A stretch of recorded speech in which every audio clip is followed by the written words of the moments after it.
Bakalım ektikler verecek. Serkan sen gidersen öbürü yapmaz. Dikkat et bak seker sana gelir.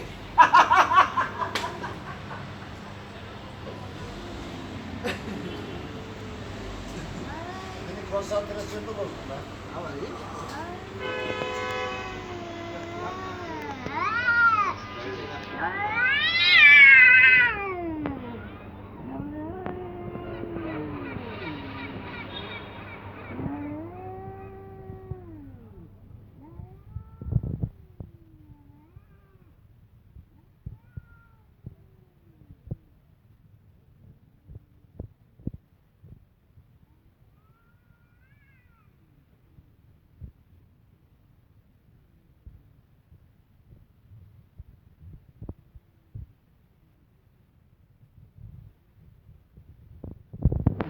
Alışkıyor.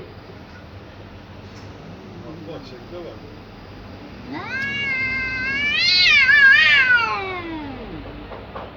Yaşıyor falan almaya başladı.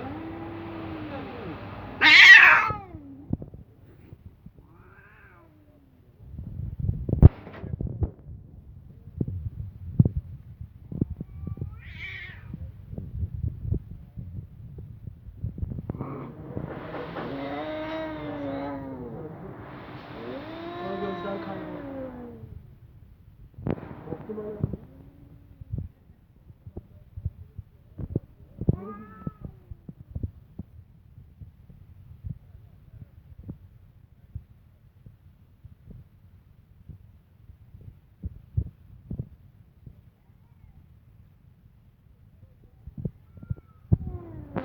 Adam yakalandı.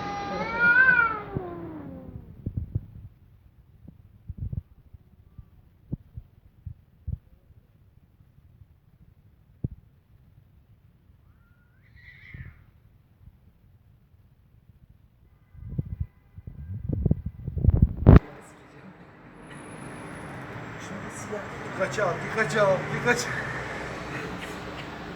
Her açıdan çekerim. Seni var ya. Kaya, Şahin Kaya gördüm. Siyah bir kuşu